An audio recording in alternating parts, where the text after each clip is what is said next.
티끌 하나 없이 눈이 부신 나의 세상을 보면 참 아름다워라. 향기로운 꽃 우뚝 솟은 나무 옆에 보이는 빌딩도 너무 예뻐라. 어떻게 이렇게 나 예쁠 수가 있는지. 누군가가 없었다면 가능히 나 했을지. 하지만 저기 저 끝에서 여기를 지나서 반대편 끝까지 복잡한 일상은 가득해. 어쩌면 전쟁 그게 전쟁이지만 아름다운 걸 보려면 한 발자국만 뒤로 빼. 복잡한 일상 가득한 일상에만 빠져 있으면 절대로 볼 수가 없어 아름다운 거. 그때 내가 가야 할 곳 stop. 주님은 내 피난처, 주님은 내 피난처. 하루의 시작을 주님과 함께 11월 5일 매일 성경 큐티를 시작하도록 하겠습니다. 오늘 함께 읽을 성경은 역대하 5장입니다. 우리의 몸과 마음, 뜻을 다해서 함께 읽도록 하겠습니다. 이렇게 해서 솔로몬은 여호와의 성전을 짓는 일을 모두 마쳤습니다. 솔로몬은 그의 아버지 다윗이 성전을 위해 바친 모든 것, 곧 금과 은과 모든 기구를 가져와서 성전의 창고에 넣어두었습니다. 그런 다음에 솔로몬은 이스라엘의 모든 지도자들을 예루살렘으로 불러 모았습니다.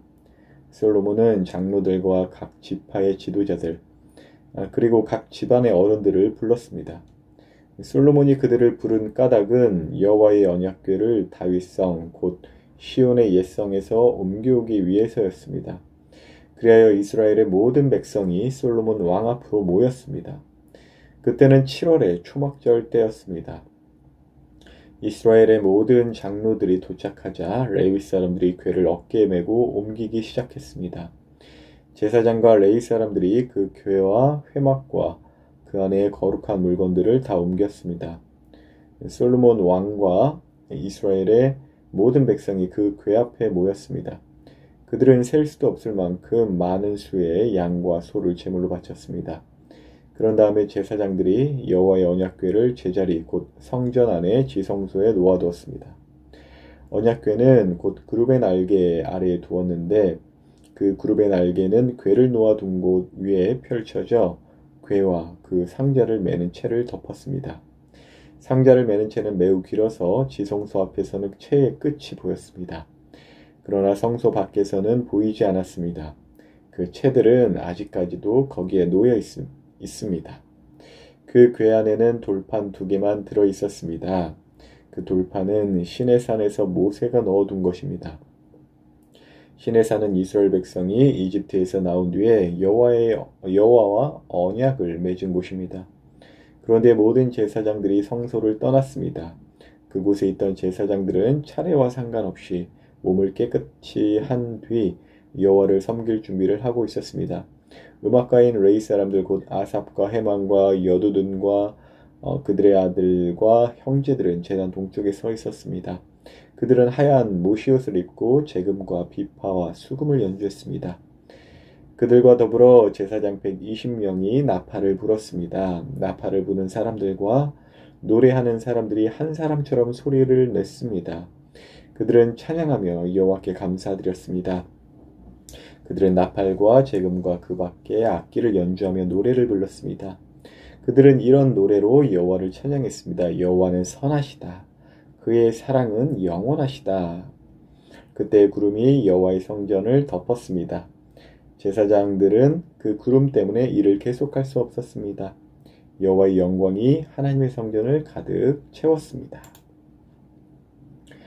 드디어 성전이 이제 완성되는 내용이 나오네요. 솔로몬은 그리고 그 언약궤를 하나님께서 지시하신 그 법대로 성전 지성소에 그러니까 다윗성에서 솔로몬이 지은 성전 지성소로 옮겨둡니다. 그리고 모든 백성들이 함께 한 목소리로 하나님을 찬양하고 그때의 하나님의 영광이 성전을 가득 메우게 됩니다. 우리 청소년 친구들도 아시겠지만, 우리 지금 역대하, 이 보고 있는 역대하 성경은, 실제, 맨 처음에 독자들은 그 포로에서 귀환한 유대인들이라고 했죠. 그러니까 이제 성전과 성벽이 적들에게 다 침략당하고 무너지고, 그렇게 이제 포로로 잡혀서 살다가 다시금 그 포로에서 풀려 나와서 이제 나온 사람들이 오늘의 이 내용, 이 역대하를 보면서 무슨 생각이 들었을까요? 그 옛적에 혹은 그 왕년에 그 과거에 정말 성전에 하나님의 영광이 가득했고 참 우리의 신앙 참 멋있었는데 이런 생각, 이런 좀 아쉬움들 또 어떤 면에서는 근데 요즘엔 그런 게 좀 못 느껴져. 다 무너졌어. 실망하고 또 과거를 회상하면서 그와 또 대조되는 어떤 현재 모습에 실망하거나 그러진 않았을까요? 분명하게도 그런 마음이 들 수도 있죠. 하지만 이 역대기 기자가 그러한 반응들을 기대하고 단순히 과거만을 회상하거나 또 현재의 모습을 보면서 실망하라고 이 역대기를 준 것은 분명 아닐 것입니다. 분명한 것은 그렇게 영광스러웠던 그 성전의 그 모습들 다시금 회복하자라는 목적으로 이제 성경을 기록하여 준 것이죠. 하나님께서 결코 우리를 버리신 것이 아니다. 그리고 그 성전이 다 빼앗기고 무너지고 한 것은 하나님께서 세상에 진 것이 아니다. 마치 예수님께서 저 성전을 사흘 만에 무너뜨리고 다시 세우시겠다라는 그 예수님의 그 십자가의 죽음의 그 모습에 이제 많은 제자들이나 사람들이 실망을 했고 낙심을 했지만 사실 그 모든 것은 부활을 앞둔 일들이자 진정한 하나님의 그 쉐키나 하나님의 그 영광을 정말 부활하신 예수님의 모습으로 우리에게 소망으로 보여주셨다라는 것이 이 역대기와 약간 겹쳐서 보여지는 것 같아요. 그래서 이 포로에서 이제 다시 하나님의 은혜로 구원받아서 나온 사람들은 분명하게도 이 성경을 보면서 이 성경을 제대로 이해했다면 우리가 무엇을 해야 하는지를 분명하게 알았을 것입니다. 그것은 성전을 다시금 짓는 것이겠죠. 그래서 우리 이제 현대 그리스도인들도 예수님을 믿고 구원받은 모든 사람들에게 있어서 가장 확실하고도 시급한 이 일을 역대기를 통해서 느낄 수 있다는 것이죠. 그것은 마찬가지로 성전을 짓는 것이겠지만 무엇보다도 성전은 성령님이 거하시는 바로 우리들 또 예수님을 알지 못하여 정말 구원을 필요로 하는 자들에게 있어서 복음을 전하고 세례를 주어 제자를 삼는 것, 그들로 하여금 하나님의 성전이 되게 하는 것이 바로 우리가 할 일이라는 것입니다.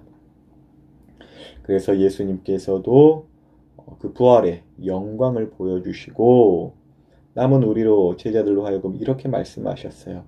너희는 가서 모든 족속으로 제자를 삼아 아버지와 아들과 성령의 이름으로 세례를 주고 내가 너희에게 분부한 모든 것을 가르쳐 지키게 하라. 이렇게 말씀하셨어요.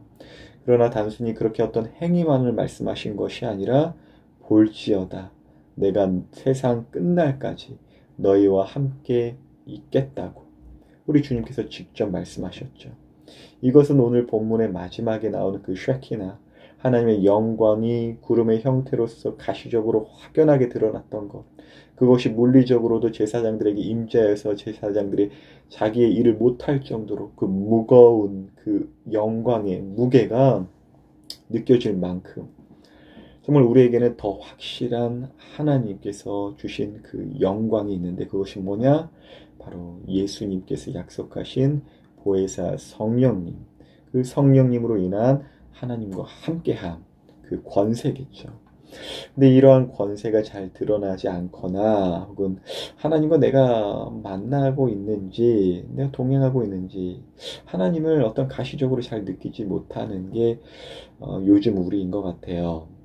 특별히 우리 친구들 제가 간증을 들었을 때 한편으로는 너무나도 하나님께 감사했습니다. 그것은 뭐냐면은 사실 우리의 간증의 내용들을 보면은 한편으로는 참 씁쓸한 내용들도 있잖아요. 하지만 여전히도 신실하시게 하나님께서 우리를 인도해 주셨구나라는 그 흔적을 느낄 수 있어서 감사했고, 그 다음으로도 너무나 감사했던 것은 우리 친구들이 교회 안에서 정말 진솔하게 솔직하게 말해준 것에 있어서 너무나 감사했습니다. 하지만 감사하고 그것을 즐거워하고 끝난다면은 너무나도 정말 헛된 일일 것입니다. 아, 나 하나님 만나고 싶은데 요즘 만나지를 못하네요. 정말 어떤 외식하고 연기하는 것보단 낫겠지만 만나지 못하네요 라고 끝난다면 그것보다 헛된 것이 뭐가 있겠습니까? 그래서 오늘 묵상을 내용을 이제 제가 좀 나눠드리면서 우리 친구들이 알았으면 좋겠어요. 여러분에게 그리고 저에게 있어서는 하나님의 이 쉐키나의 임재가 꼭 수련회 때만 있는 것이 아닙니다. 여러분, 제가 기도원에 예전에 한번 간 적이 있었는데 그 기도원 원장 목사님께서 이렇게 말씀하시더라고요. 평소에 하나님과 함께하고 하나님의 어떤 그 권세와 영광을 드러내며 사는 사람은 기도원 크게 올 일 없다. 수련회 거기서 뭐 은혜 받았다. 크게 그런 거 없다. 근데 왜 기도원이나 수련회에서 어떤 은혜가 임하는 것 같고 크게 느껴지냐? 정말 아사직전, 정말 말씀 하나도 안 읽고 기도 생활 안 하고 전도도 안 하고 봉사활동 하나도 안 하다가 아사직전, 굶어 죽기 직전에 와서 기도원에서 붙들고 기도하고 수련회에서 말씀 듣고 또 여러 지체들의 그 정말 집중적인 마치 중환자실에서 여러 의사와 간호사들이 매달려서 그렇게 하는 것 마냥 우리를 그렇게 채워주기 때문에 그렇게 느끼는 것이지, 여러분 기도원 왔다, 수련원 왔다고 해서 대단한 믿음, 거기서 은혜를 느꼈다라고 해서 남들보다 뭔가 우월하다거나 혹은 평소 다니는 교회가 뭔가 신통치 못하거나 그런 거 느껴서는 절대 안 된다라고 이렇게 이야기를 하시더라고요. 기도원 원장 목사님의 말이기 때문에 더 신뢰가 가기도 했어요. 그렇기 때문에 우리는요, 우리 청소년 친구들 특별히 감수성, 어떤 여러 가지 감정이나 여러 가지 또 주변 분위기에 많이 휩쓸릴 수 있는데, 우리는 그 분위기나 어떤 감정이 어떤 도움을 받지 못하는 이 코로나라는 어떤 그 담론 안에서의 어떤 시대를 살고 있어요. 수련회 가지 못하고 있죠. 또 교회가 예전에 이제 반주나 드럼 여러 가지 내 심금을 울리게 하는 그런 쿵쾅쿵쾅쿵쾅 하는 여러 도움 것들이 다 빠졌어요. 지금 굉장히 담백해졌죠. 근데 이때 진짜 실력이 나오는 것 같고, 이때 진짜 간소하지만 정말 솔로몬이 세운 성전은 화려했지만 스룹바벨을 통한 어떠한 성전은 너무나도 심플했거든요. 하지만 그보다도 더 화려하게 무언가 이제 나중에는 이렇게 짓지만 그거보다 더 심플해 보였던 건 바로 예수님이셨어요.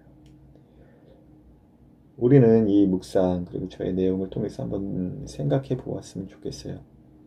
하나님께서 왜 나와 함께 하시지 않는 것 같은 느낌, 혹은 하나님을 만나지 못하는 것 같은 느낌, 말씀과 기도 생활을 내가 계속 지금 잘하고 있는지, 또 분명하게도 그 주님의 권세는 복음을 전할 때 드러납니다.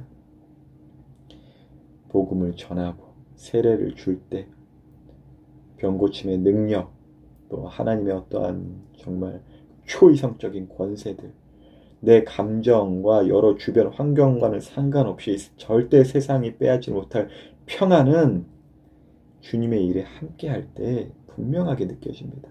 그것이 느끼지 못하거나 만나지 한다고 계속 생각이 든다면 수련회를 못 가서가 아니에요. 코로나여서가 아니에요. 물론 어느 정도 수준에 있는 사람들에게 있어서는 그것이 필요하겠지만 여러분들 대부분 가운데는 모태신앙이고 세례와 입교를 마쳤다 저는 들었습니다. 여러분, 그러기 때문에 우리는 낮은 수준에 머물러서는 안 돼요. 말씀과 기도 생활, 전도와 봉사는 선택이 아닙니다. 필수입니다. 이때 쉐키나 그 하나님의 성전에 임하였던 하나님의 그 영광이 임할 것임을 우리는 성경에서 봅니다. 우리가 성전이건데 우리가 성전의 기능을 올바로 행할 때 하나님의 그 임재, 언제라도 있었지만 우리가 못 느꼈었던 그 하나님의 임재가 가시적으로 드러난다는 것입니다. 오늘도 하나님의 이러한 임재가 주님의 일을 함께 함으로써 드러나고 느껴지시기를 예수님의 이름으로 기도합니다.